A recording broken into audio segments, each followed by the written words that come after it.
Qu'est-ce qui fait qu'un couple dure, mais vraiment? On pense souvent que c'est l'absence de problèmes, mais en fait pas du tout. C'est la solidité de ses fondations.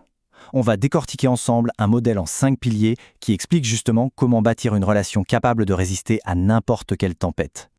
La vraie question, elle est là. Pourquoi certains couples sortent plus forts des épreuves alors que d'autres explosent en plein vol? La clé, ce n'est pas d'éviter les orages, c'est de savoir si la maison qu'on a construite est solide. Cette phrase de la docteure Sandrine de Montsabert, elle résume tout. L'idée, ce n'est pas de viser une mer d'huile en permanence, c'est d'avoir un bateau insubmergible. Et ça change complètement la perspective. On arrête d'essayer de contrôler la météo et on se concentre sur le renforcement de notre propre navire. D'accord. Si tout repose sur ces fameuses fondations, de quoi elles sont faites au juste? C'est quoi les matériaux secrets qui rendent une relation capable de tout encaisser? Ce que l'auteur a observé dans sa pratique, c'est fascinant. Les couples les plus solides ne sont pas ceux qui ne se disputent jamais, non. Ce sont ceux qui ont une structure interne tellement bien pensée qu'elle peut absorber les chocs sans même se fissurer. Un peu comme une maison bâtie sur le roc. Et justement, cette structure, elle se décompose en 5 piliers. Il faut voir ça comme un outil de diagnostic, une sorte de scanner. En regardant chacun de ces piliers, on peut évaluer très précisément la santé et la solidité d'une relation. Alors les voici, ces fameux 5 piliers. Tout commence avec l'estime, la reconnaissance de la valeur de l'autre. Sur cette base, on peut construire la confiance, ce sentiment de sécurité. C'est seulement là que peut naître l'intimité, le partage de ce qu'on a de plus profond. Et une fois qu'on a ça, on peut se lancer dans des projets communs, regarder dans la même direction. Et tout en haut, il y a la fécondité, ce que le couple va créer et laisser derrière lui. Et là, attention, c'est peut-être l'idée la plus importante de tout ce modèle. L'ordre n'est absolument pas un détail. C'est une séquence de construction obligatoire. On ne peut pas sauter d'étape. C'est comme en architecture, on ne construit pas le toit d'une maison avant d'avoir posé les fondations et monté les murs. C'est impossible. Bon, alors allons-y.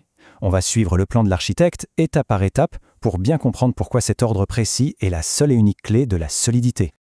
La logique est vraiment implacable quand on y pense. Tout part de l'estime, qui est la condition pour que la confiance puisse s'installer. Ces deux-là, ensemble, créent l'espace sécurisé nécessaire pour l'intimité.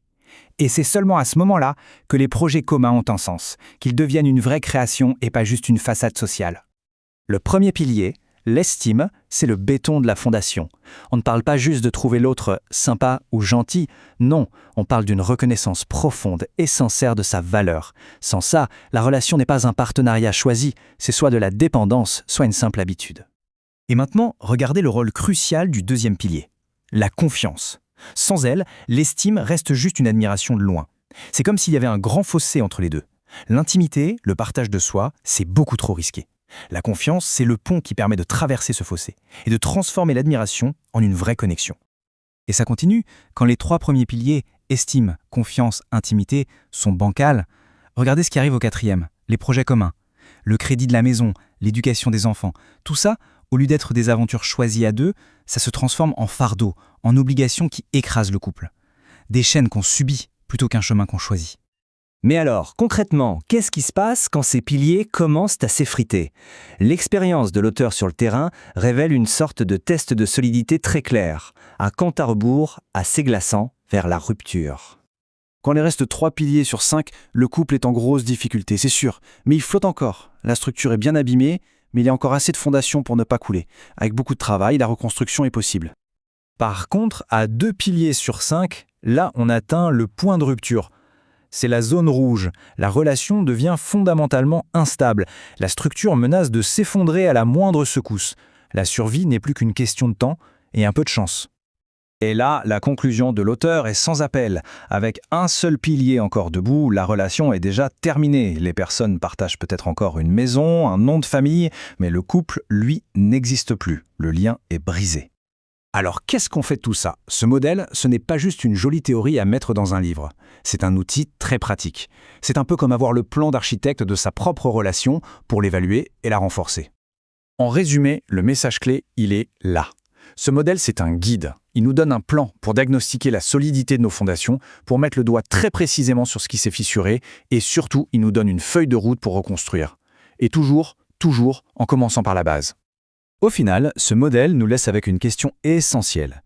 En observant la structure de n'importe quelle relation solide, on peut se demander quels sont les piliers qui portent vraiment tout le poids de la vie, et quels sont ceux qui, peut-être, sont un peu plus fragiles face aux tempêtes. La réponse contient sans doute une clé de la résilience, bien au-delà de la seule vie de couple.